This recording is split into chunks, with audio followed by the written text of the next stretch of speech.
સમાચારમાં આગળ વાત કરીએ તો શહેરા તાલુકાના મરડેશ્વર મહાદેવ મંદિર ખાતે ક્ષત્રિય ક્રાંતિ મહાસંમેલનને તંત્રની મંજૂરી ન મળી પોલીસ દ્વારા ક્ષત્રિય અગ્રણીઓને ડિટેઇન કરાયા। પંચમહાલ જિલ્લાના શહેરા તાલુકાના મરડેશ્વર ખાતે ક્ષત્રિય ક્રાંતિ મહાસંમેલન યોજવાનું હતું, જેમાં કરણી સેનાના રાષ્ટ્રીય અધ્યક્ષ રાજ શેખાવત હાજરી આપવાના હતા। શહેરાના પાલીખંડા ગામે આવેલા મરડેશ્વર મહાદેવથી વાઘજીપુર ચોકડી સુધી રેલીનું પણ આયોજન કરવામાં આવ્યું હતું। કાર્યક્રમ માટે તંત્ર દ્વારા મંજૂરી નહીં મળતા કાર્યક્રમ થઈ શક્યો નહોતો, તેમજ કોઈ કાયદો અને વ્યવસ્થા જળવાય તે માટે પોલીસ બંદોબસ્ત પણ ગોઠવી દેવામાં આવ્યો હતો। ક્ષત્રિય અગ્રણી અને તાલુકા પંચાયતના વિપક્ષના નેતા જેબી સોલંકીને પોલીસ દ્વારા ડિટેઇન કરવામાં આવ્યા હતા। રાજ શેખાવતને પણ ગોધરા ખાતે પોલીસ દ્વારા ડિટેઇન કરવામાં આવ્યા હતા। પંચમહાલ જિલ્લાના શહેરા તાલુકાના પાલીખંડા ગામે ક્ષત્રિય સમાજ દ્વારા ક્ષત્રિય મહાક્રાંતિ સંમેલન યોજવાનું હતું, જેમાં કરણી સેનાના રાષ્ટ્રીય અધ્યક્ષ રાજ શેખાવત હાજર રહેવાના હતા। સાથે રેલીનું પણ આયોજન કરવામાં આવ્યું હતું, પણ તંત્ર દ્વારા રેલીની મંજૂરી મળી ન હતી। મરડેશ્વર મહાદેવ મંદિર ખાતે પણ મોટી સંખ્યામાં પોલીસના જવાનો બંદોબસ્ત ખડકી દેવામાં આવ્યો હતો। રેલીમાં આવનારા કેટલાક અગ્રણી કાર્યકરોની પણ પોલીસ દ્વારા અટકાયત કરવામાં આવી હતી।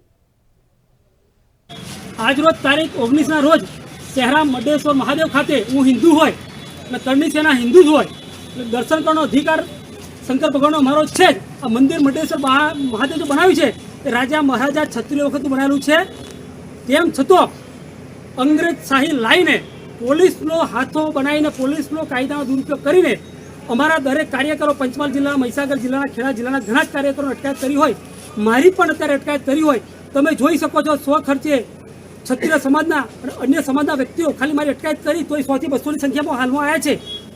તો દેખી લો કે પબ્લિક શહેરાનું હવે જાગી ગયું છે। એટલે મારી વિનંતી છે, જે વ્યક્તિ દબાણ કરે છે વ્યક્તિને કે પોલીસનો ખોટો દુરુપયોગ ના કરો। સત્તા છે, આજે કોણ કાલે કોણ નક્કી રહેતું નથી, એટલે અમુક એક બે અધિકારીઓ હોવા છે પોલીસ ખાતાના, એ બી દબાણમાં પ્રેશર લાવીને અમારા કાર્યકરો અટકાયત કરે છે। તો મારે કહેવું છે, પોલીસ અમારી દુશ્મન નથી, પોલીસ અમારી મિત્ર છે, અમે તમને સહયોગ આપવા તૈયાર છીએ। અને મારા સમર્થકો બી કહું છું, મારી અટકાયત થઈ ગઈ છે, હવે આવવાની જરૂર નથી। પોલીસ મારી મિત્ર જ છે, એટલે થોડા કલાક પછી મને છોડી શકશે, પરંતુ મારા સમર્થનમાં કોઈ હંગામો ના કરતા, પુતળાનું દહન ના કરતા કશું કરવાની જરૂર નથી। ની પરમિશન આપવામાં નહોતી આવી, પરંતુ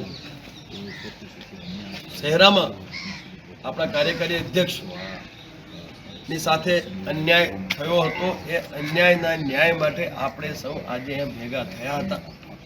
અમને સૌને ડિટેન કરવામાં આવ્યા હતા, ગોધરા પોલીસ હેડક્વાર્ટરમાં એમને લઈને આવ્યા હતા, પરંતુ અમારે રજૂઆત તો કરવાની જ હોય, કારણ કે ભવિષ્યમાં આવી ઘટનાઓનું પુનરાવર્તન ના થાય એ સુનિશ્ચિત કરવું આપણા સૌનું કાર્ય છે। અને આ તો ટ્રેલર છે।